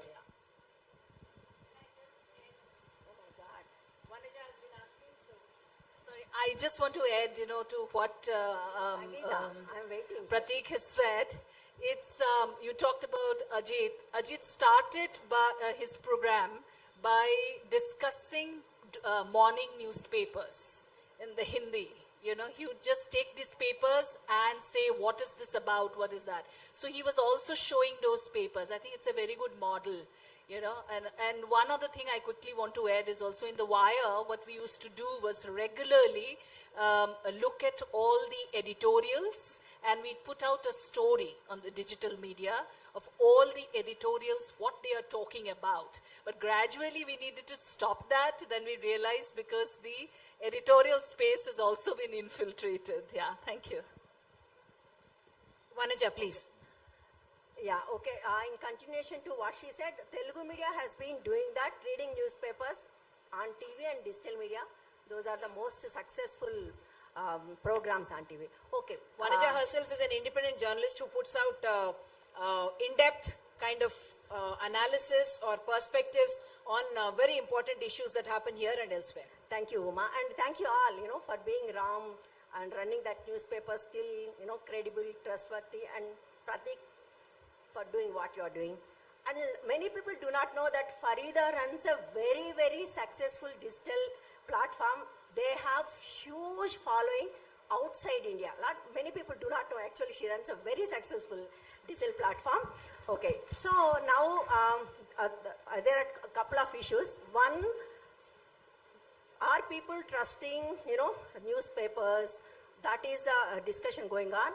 And the next question is that, people are only looking at influencers, not at the regular YouTubers or, newspapers. I think journalism has now become a food pyramid. When I moved from print media to electronic media, I was looking at print media for my research. When I moved to digital media, again I'm looking at print media and some digital platforms, right? So I am in touch with some influencers here, young influencers who are part of this Gen Z movement. They keep telling me, ma'am, we look at your videos for our source. So that means they are amplifying our content again. It's like, end of the day, the source is again legacy media. So in that way, legacy media is still needed, intact. I think that's there. And Pratik, you were mentioning a lot of other things. This is something very interesting, government has state access to take down. Just now I realized yesterday I've uploaded a video on YouTube, Facebook and Insta. Morning I got this, notification that mine is blocked in India on Insta. But it's there on Facebook, on YouTube again. I was wondering who would do that and why. So now I get the answer. But you also should talk about the platform censorship. That is something, like weighing on our heads. They censor our content in the name of community standards. Like in the legacy media, we can talk about a lot of issues, but not on digital media, especially on YouTube. You cannot talk about rape, you cannot talk about killings, you cannot talk about POCSO. They will say community standards. If you talk about those issues at least twice in a month, that's it, thrice in a month, you are gone. You get yellow dollar, your videos are not shown to anybody. So how do we fight that? Number 3, you are actually suggesting a model. What is the model? I forgot. That is good thing, of course. No, earlier he was saying something. Yeah, crowdsource. Okay, I forgot it. Okay. So how do we fight this censorship? On the one side we have government censorship, on the other side platform censorship also. How are we going to fight this? And yeah. So number one, as I was saying earlier, we have to move away from these big platforms. We have to create our own platforms. No, so that needs a larger gathering together. We have to come together. We have to bring the technical experts. Yeah, we have to have sessions. We have to have joint meetings. We have to pass resolutions. We have to do all of that. But we have to move in that direction where, so for example, in YouTube. Now, firstly, we are dealing with platforms, especially Instagram and Facebook. They are marketplaces, right? They are marketplaces masquerading as social media. Their main aim is to sell products. They might as well have been OLX. It is no different from OLX except that it is masquerading as social media. YouTube is okay, fine, there's a video platform, but again, it is all about selling. You see increasing number of advertisements at the start of a video, 2, 3, 4, it never ends. So all of these, they have no interest in journalism. Their interest is this horrid word called content. They're not interested in journalism.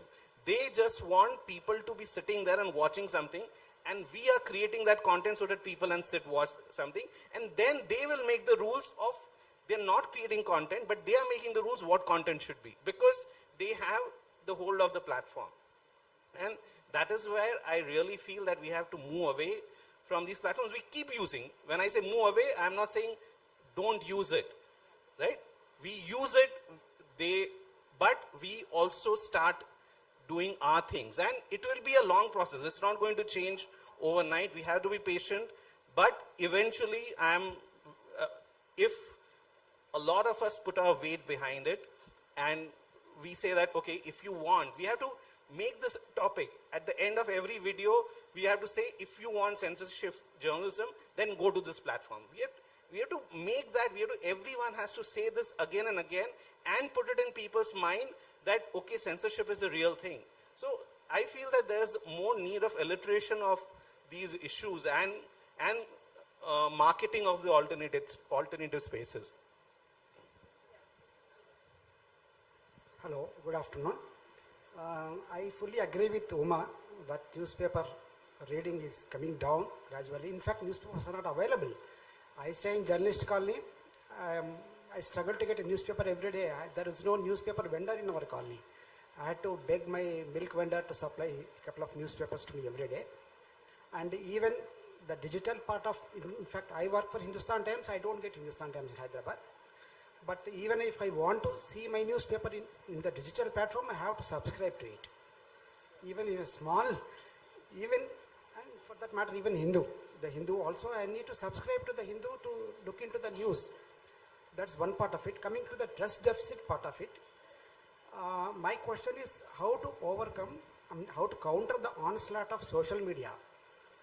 Especially a lot of social media platforms are mushrooming, and everybody claims to be a journalist in the name of floating a YouTube channel or putting out a digital news platform. In fact, my apprehension is that people are trusting the social media platforms than the print media, or for that matter, electronic media. The other day I happened to go to Bhogapuram airport inauguration. We had a lot of restrictions, but there were no restrictions on social media influencers who were given VVIP passes to enter and do whatever they could do there. So how to overcome this onslaught? How to counter this onslaught of social media reporters? So-called journalists, rather. I think that's a reality that we all have to live with, that it's not going to be something that you can wish away and do something else. That is the space, and that is where, with that distinguisher of credibility, trust, which does not come overnight, which you have to build it. And I also agree with Pratik that you have to keep marketing yourself, saying that I am somebody who belongs to this space, so that somebody can, when he spoke about finances, he was open to tell us the numbers, for instance. So you say, I am this person, this is what I do, and you can hold me to account. You can ask me those questions if you think that I'm wavering on that line somewhere, and you need to get that message across to people that you are standing for certain standards of journalism, which is what they don't follow, and therefore they can go for, the non-journalists, I'm saying. They are not following those same framework of whatever we think the old world thing, balance, credibility, neutrality, all of that. They are not bound by that, and therefore they can go with whatever is the most emotionally appealing to people, most sensational, and therefore get away with it. Rajeshwari gets the next one. I don't know if you wanted to, any of the panelists specifically to answer. Syeda. Okay. I'm Rajeshwari, as she said, and I talk from the space of a media, kind of aspiring media entrepreneur and a mother of a teenager, a mother of a Gen Z. So I see that the Gen Z is actually going slow. They're trying to, apparently they're trying to get back to their no internet phones, those smaller versions, and they're doing a lot of different things which we're not expecting. I want to take away from the discussion so far where Sir said about media, where do we go from here? Because right now even websites are not getting hits. Only long form articles on websites done credibly are getting the right amount of viewership. That is interesting and good. And then on the other side, the Instagram is basically, you know what, we have discussed all that. So much censorship and so much is happening. So on the other hand, the newspapers are going leaner. They're putting lesser money on the journalists. Why we don't have great journalists is because they don't have money to put on seniors. They have the interns working for them. I mean, that's the state of affairs of all the newspapers, including Hindu, which was so high on features. I'm a feature journalist, and we miss Hindus, Friday reviews, and so much more that was happening. So in this scenario, don't newspapers have this opportunity which they should take up. That was a great idea that we should show newspaper reading. I think people would be inspired to read. But don't we think this is a great opportunity where we should look at future and say we should do something different or something original, what we have always been doing? Shouldn't we go back to that, you know? We talk about going to ground. There are not many journalists going to ground as well. Thank you. Yeah, I think doing original journalism is an important part of what we need to do to find a way forward. Looking at the Hindu itself, many stories say news bureau. And this is, I don't know why, but this has become a habit. It's better to pinpoint the sources.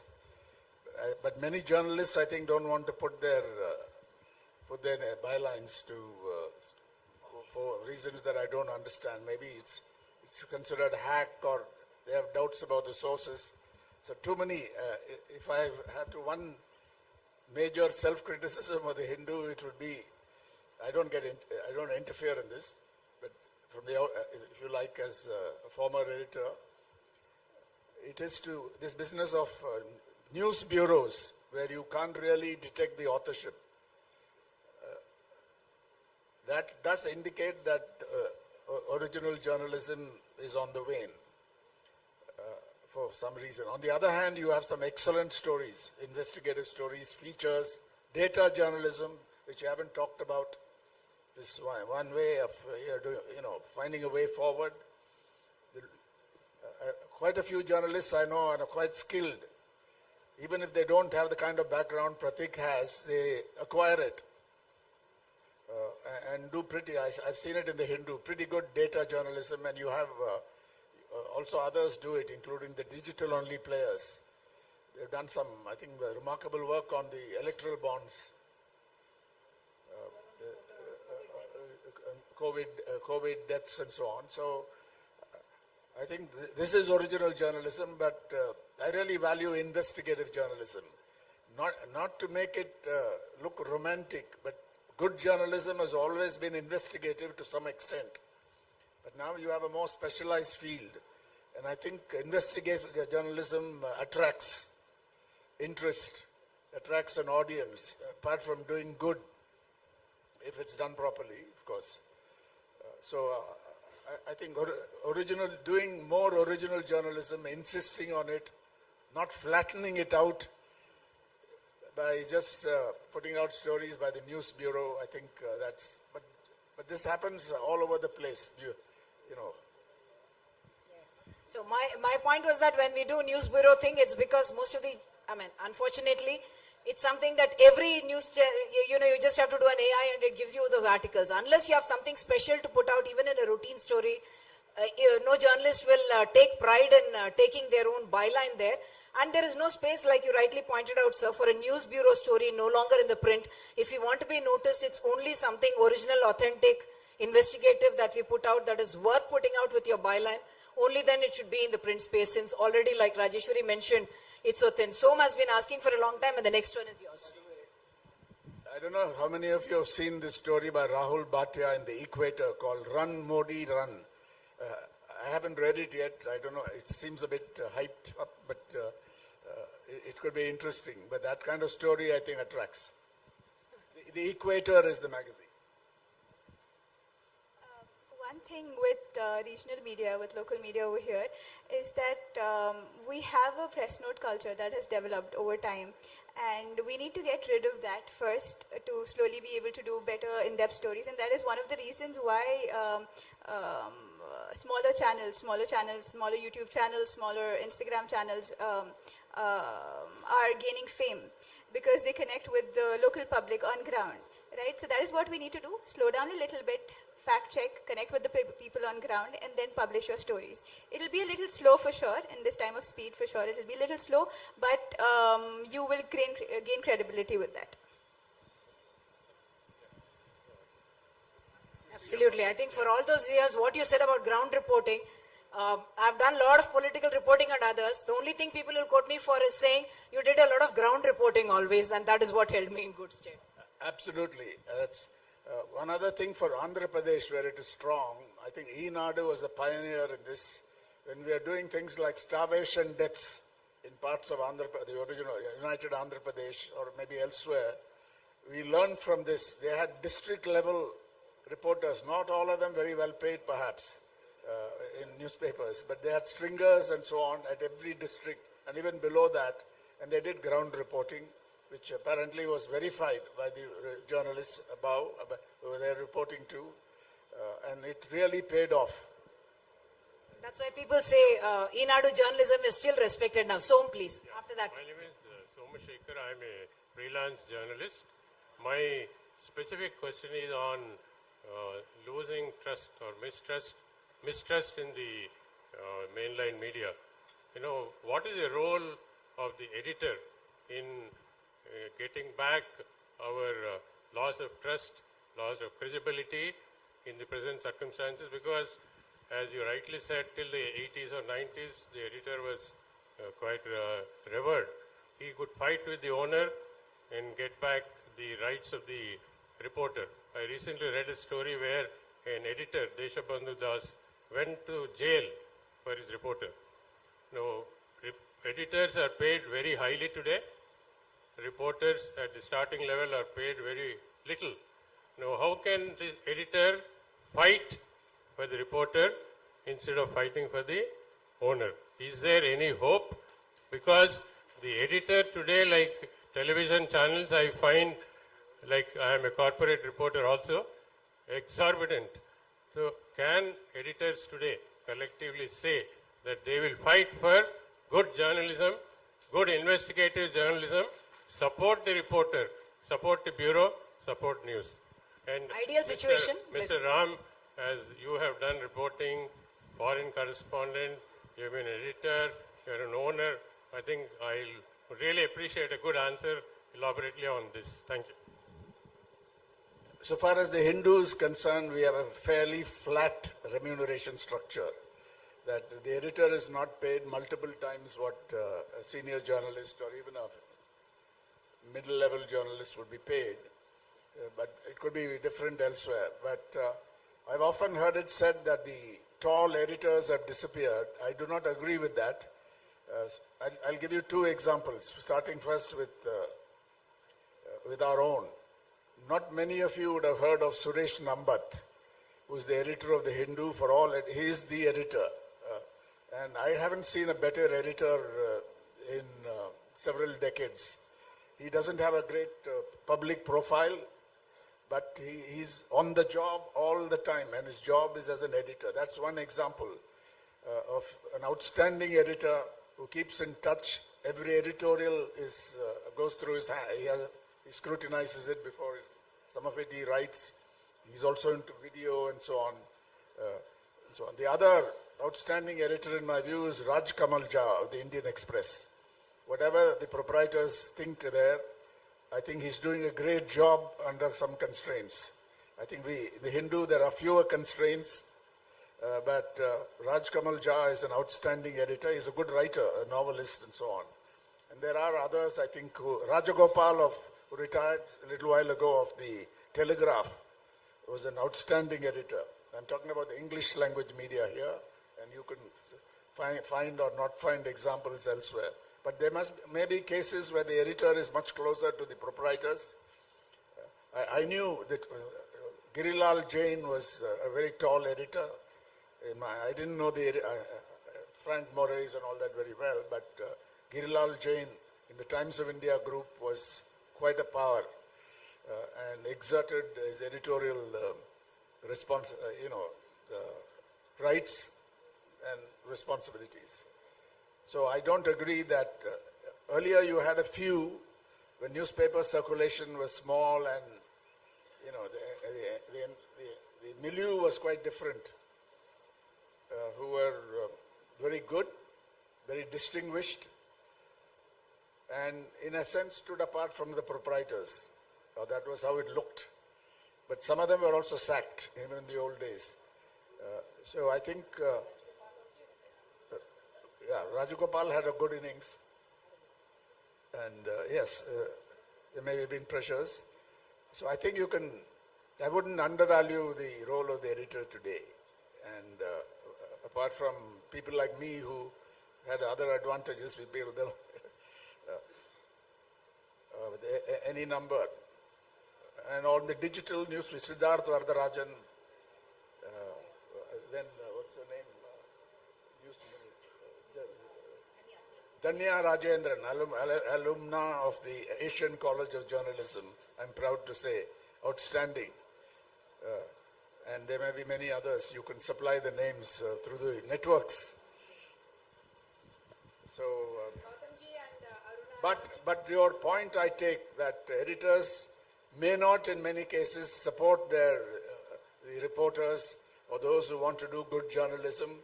They also carry out instructions to kill or to discourage publishing such stories because it starts. And in some cases, I'm told they anticipate what the proprietors or those interests want. That must also be true. We hear plenty of stories about it, but we don't want to name names here and so on about that. We know stories that have been killed. I am witness to one major story that was killed by a newspaper I won't name. And then it came to us, a major investigative story, and so on. So editors also perform that function, but don't think they never did it before.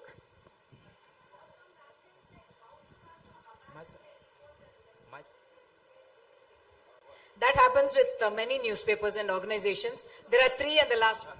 I have something to say on that because I don't know how many of you attended yesterday's sessions, and I mentioned that Mr. Kapil Sibal, we have a standing offer from Mr. Kapil Sibal that if a foundation, an independent foundation is set up to provide legal assistance to journalists, he will support it. He himself will appear pro bono. He will make financial contributions to it, help raise funds, get other lawyers. So we have to take up this offer, which is really a challenge. If a proper foundation is set up exactly to do what you ask for, to support journalists in trouble from defamation cases and other cases as well, including UAPA and all that. Yes, I think many newspapers will support their reporters. The Hindu will certainly support, the Indian Express will, I think the Times of India will.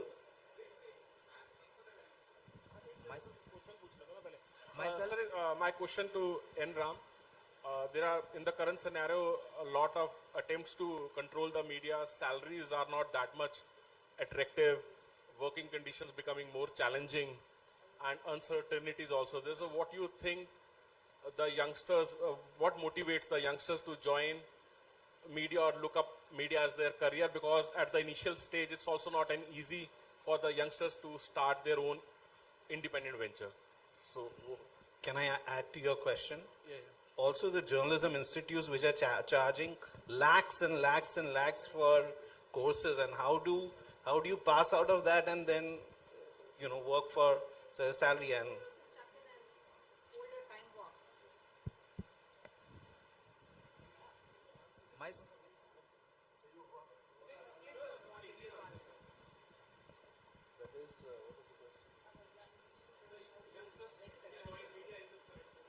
Yeah, I think we find a surprising number of highly qualified young people, increasingly women, who come to journalism schools. I can speak about the experience of the Asian College of Journalism. The number is coming down steadily, the number of those who apply and finally make it.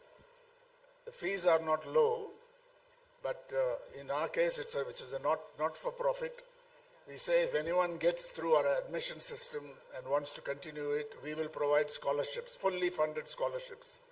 That's one way to do it. Otherwise, you can't run the institute if you make it free. We can't subsidize it. So that's how we have a not-for-profit foundation called the Media Development Foundation. And I think we have out there about 2,000 odd people at various levels, including Harsha Subramaniam, who's now recruited by the BBC. And the alumni network is getting very strong now. Many of them are excellent journalists. A few may have left. And there are other, I think this is a special case perhaps, where it's a not-for-profit foundation that runs it, and we are recognized. But it's also true that others there could be exploitative ventures with very high fees, and how do these people then hope to recover what they've invested in this? And so on. That is a question. Journalists, but the question was, why do they come in? They come in because of a passion. It makes no economic sense, financial sense. We've had engineers, we've had even a dentist. We have people who are outstanding, who will go on into sports reporting. I can cite names. It's a passion which they want to do journalism, and at the ACJ about 65 to 70% year after year are women. Why do they come? Some of them are exceptionally well qualified already. This is a postgraduate institution. So it's a passion, I find. We ask them, why do you want to come into journalism? Very interesting answers come out. And I think there are enough people, young people out there who can be supported with proper jobs, security of tenure, if they really want to make a career. There are also law students who come out from the National Law School University or Nalsar, and they come and do a journalism course and do reporting and so on. This is a passion that cannot be explained in economic terms, in financial terms. Sir, myself. Wait, I've been trying to speak. I'm Anil Singh from Mumbai Press Club, and I worked for a long time with Times of India Mumbai. And Anil, you hold the mic.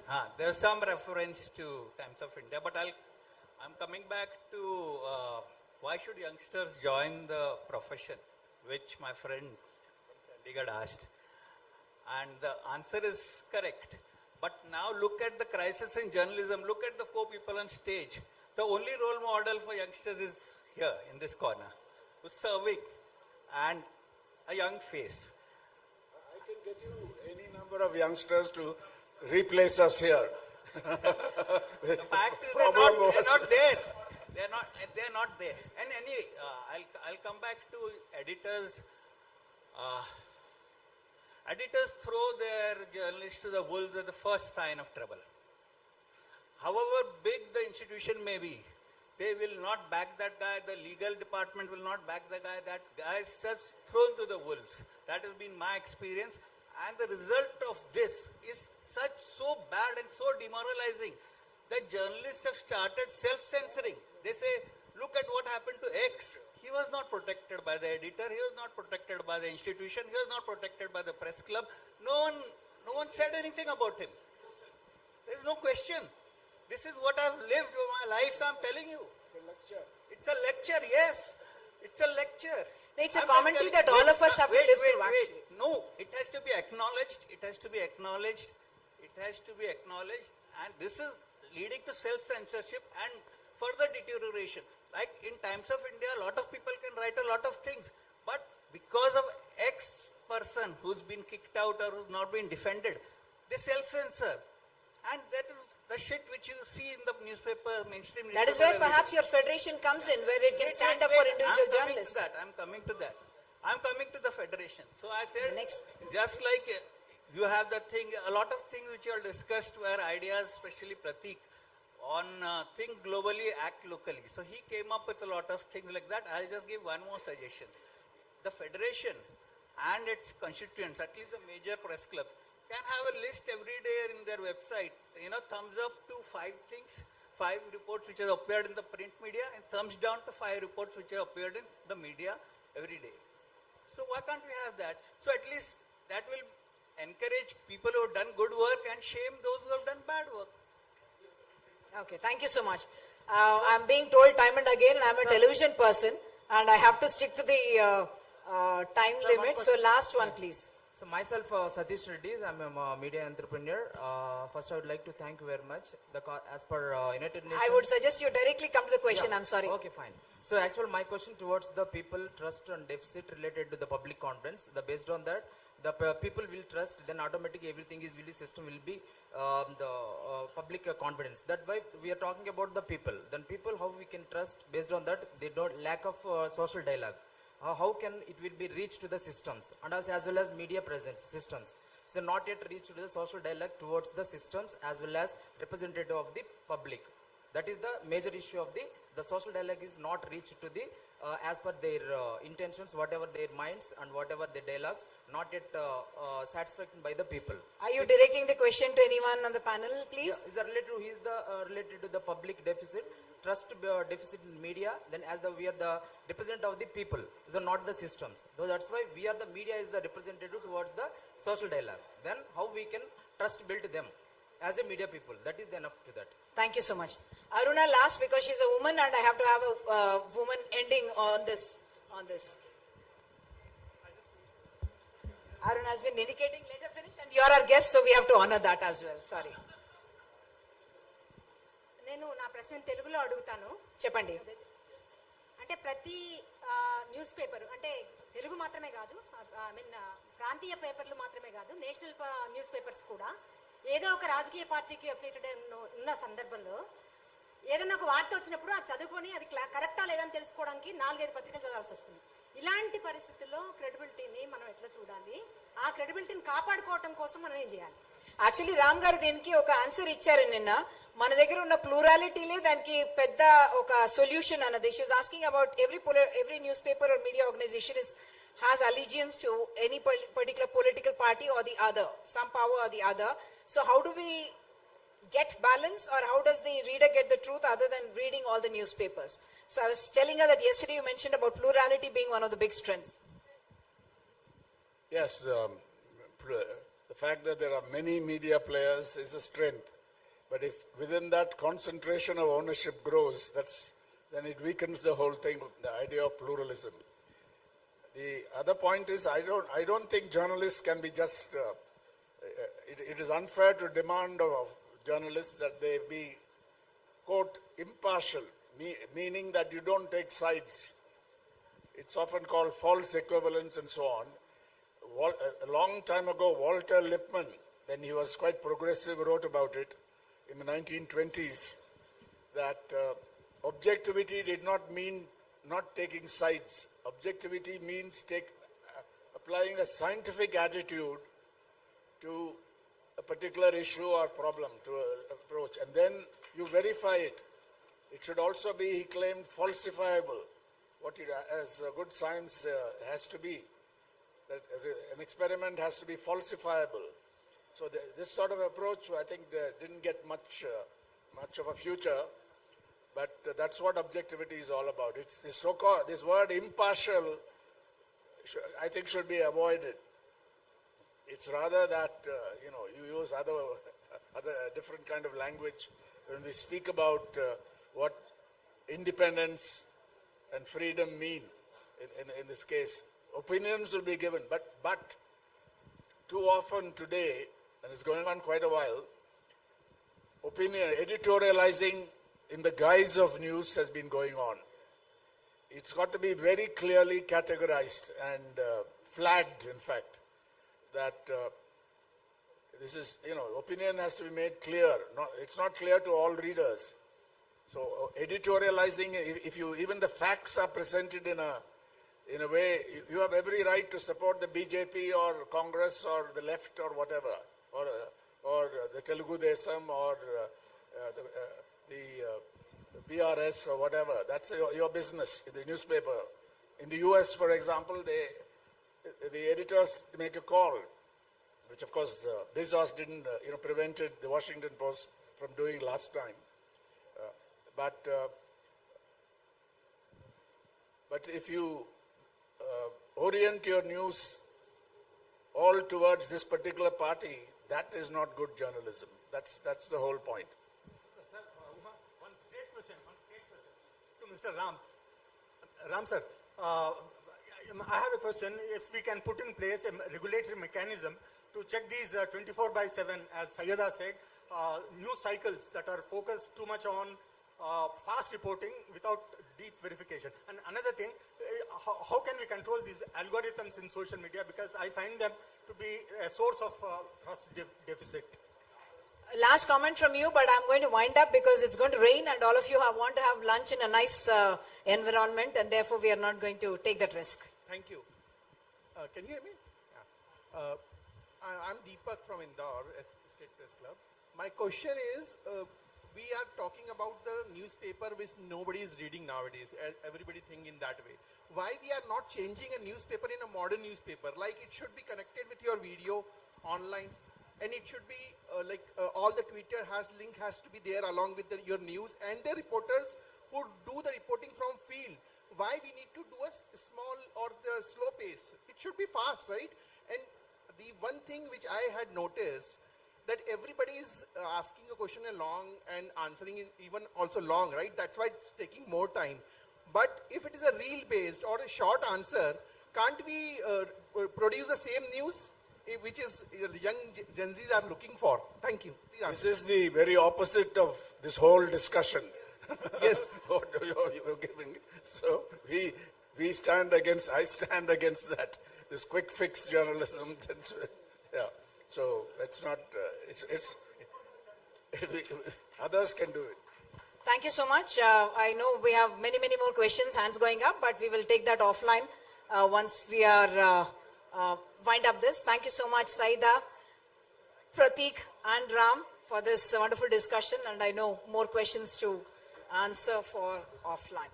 Thank you so much. Yeah, one second. Sir, Ram sir, you please remain on the dais, sir. We need some, who will, sir, we will do, sir, we will do.